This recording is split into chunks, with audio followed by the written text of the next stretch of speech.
Hi guys, hope everyone's well and welcome back to the Improvement Podcast. So in this episode I'm going to touch on training with time limitations. And the reason being is I appreciate not everyone's got infinite amount of times to train. People have social lives, people have parenting commitments, and some people maybe just want to get more results with less time in the gym. Even if you are willing to spend as much time as possible in the gym, this can maybe allow you to get more from the same amount of time or just more results as a whole and free up more time to do more work. And in terms of the first point I want to make, it's if you are someone who maybe struggles with training adherence, struggles to get their sessions in, pick a gym that's close, pick a gym that is nearby to you.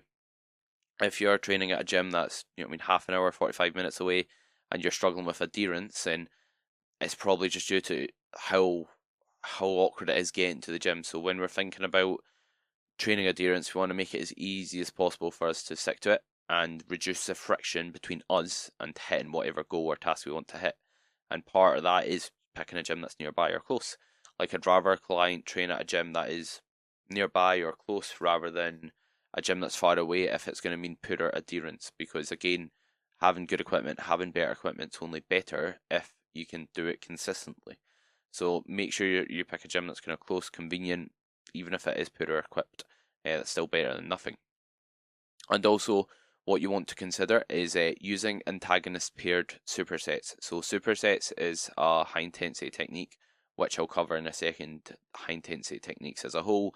But what supersets are, antagonist paired supersets, is basically if, let's say, you do something like a bicep curl tricep extension, so where you're working the antagonist muscle, the opposite muscle group that does the opposite muscle action.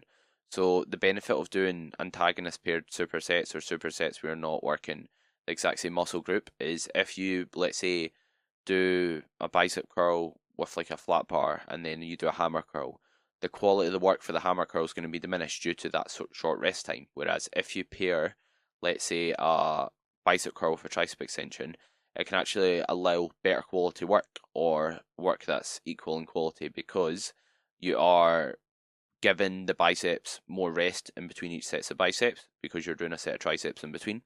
And as a result, the amount of loading or reps you can get on both movements could be more favourable because longer rests are shown to be more favourable for muscle growth.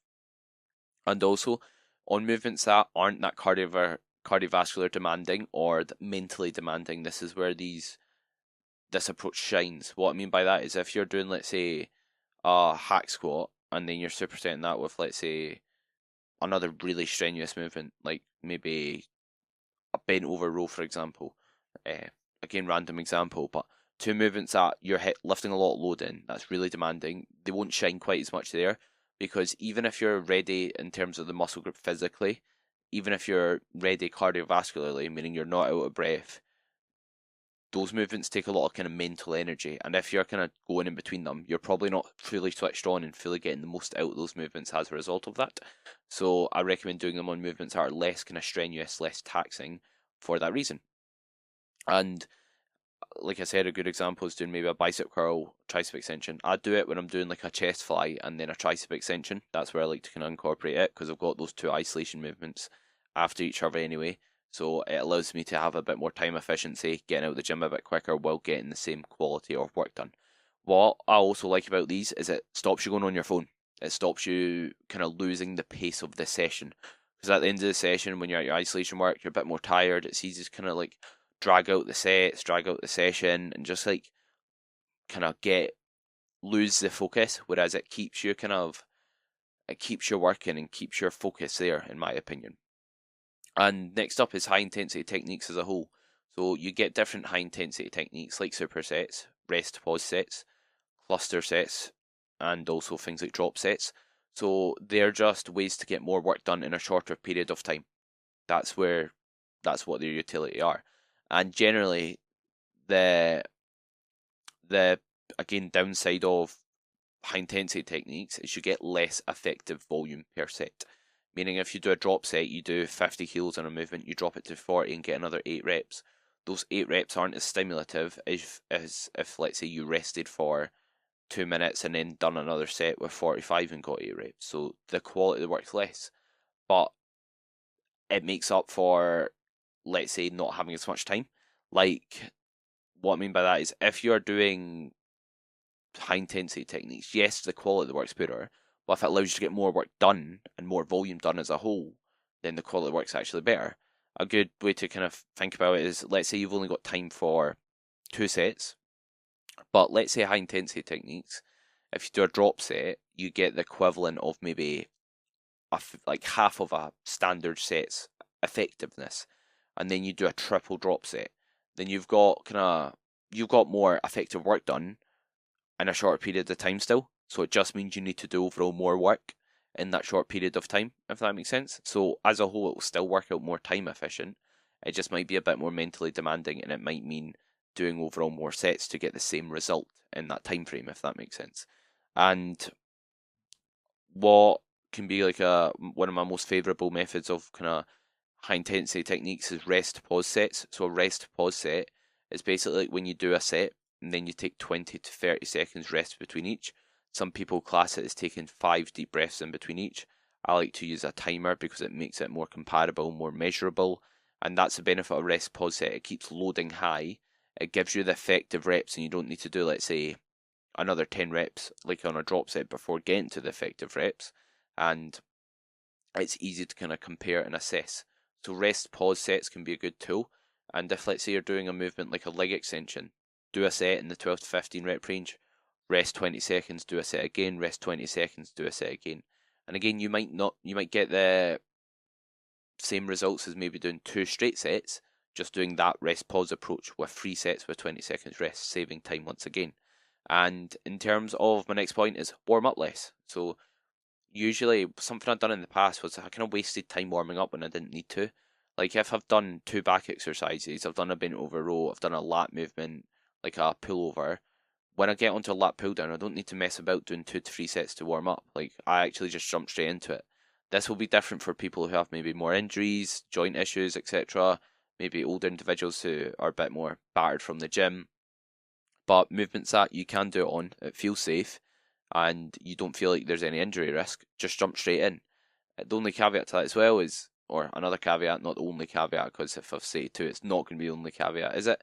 Is if, let's say, you're doing it and it's maybe a new movement or a movement that requires a lot of skill, you still might want to warm up for that, if that makes sense, so that you can then perform well in your working set. Whereas if you've been doing a movement for a year, you're very accustomed, very used to it, then that's an opportunity where you can maybe jump straight in. Next up is phone use. So I think everyone's guilty of maybe being on their phone too long throughout their session. And even if, yes, you are resting anyway, if you're on your phone in between sets on Instagram, the focus isn't the same. The quality of your session's not the same. Like it's distracting.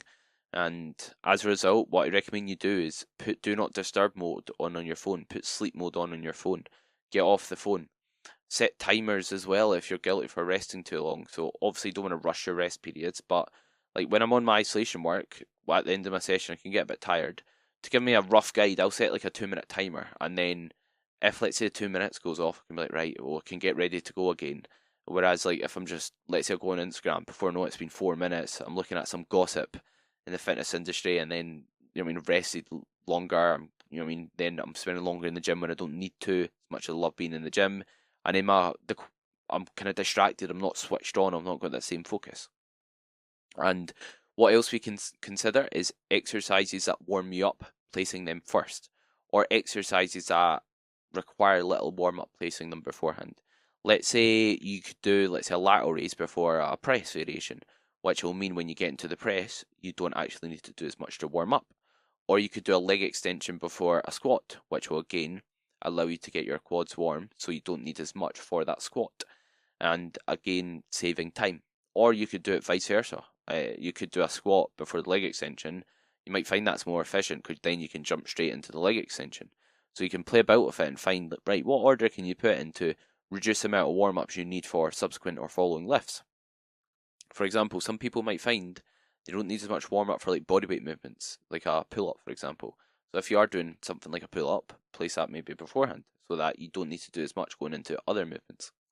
So you can consider movements that will get you warm, get you fresh, and save the amount of time needed to warm up for other movements.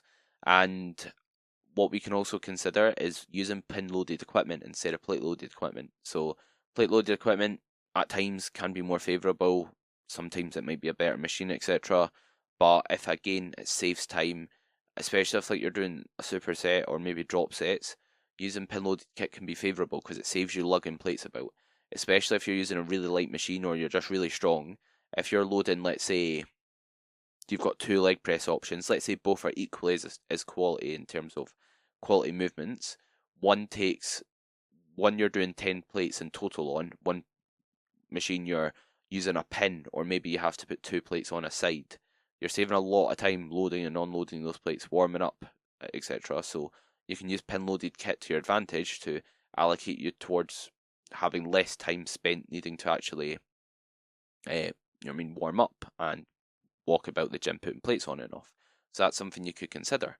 And what we can also consider is the amount of exercises you have in your program. So what we could do is, instead of maybe doing 4 exercises, 5 exercises for your back and doing 1 to 2 sets for each, you could do 3 exercises. You could do one where you're loading your lower back, one where you're loading your upper back primarily, and one where you're training your lats, like a pull down, a chest supported row, and maybe a bent over row.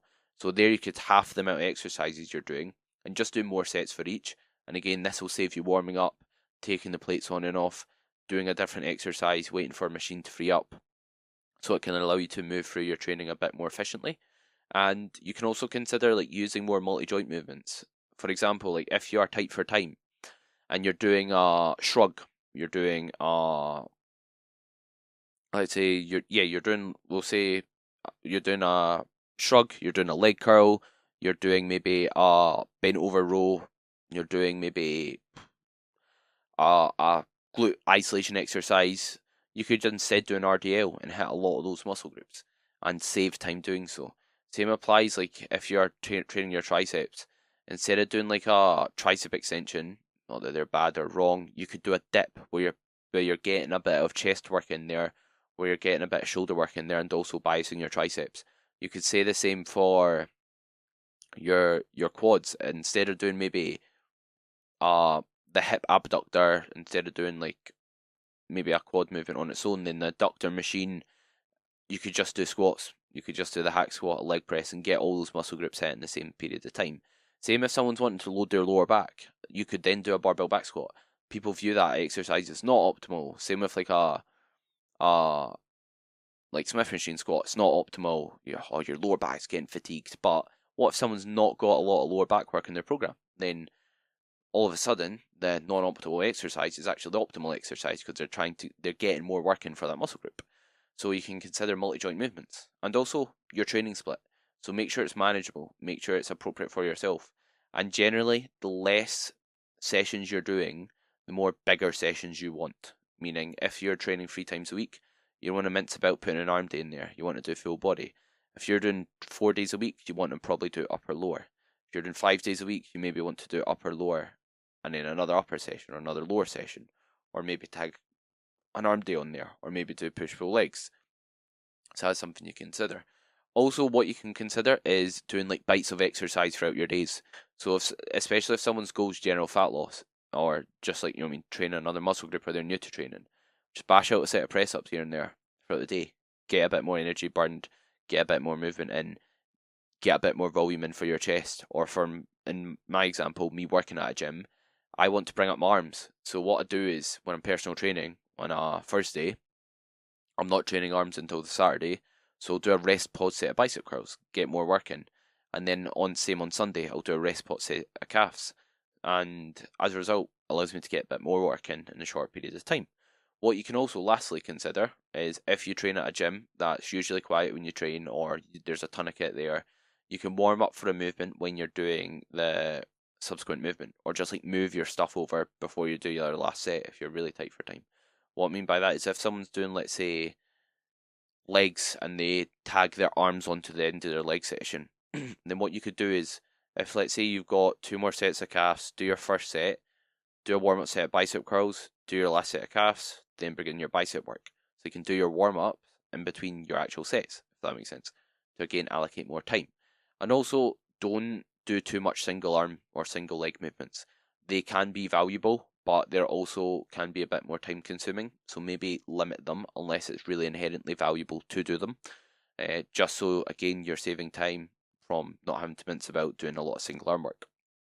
So I hope you've enjoyed the episode and found it valuable. If you've got any topics you'd like discussed, let me know and I'll happily consider them. Also, if you do enjoy the podcast, any shares or story tags on Instagram would be massively appreciated. And just any support as a whole, if that's liking, subscribing, leaving a rating and review, would mean the world. Thank you very much for watching or listening, and hope everyone has a great rest of their day.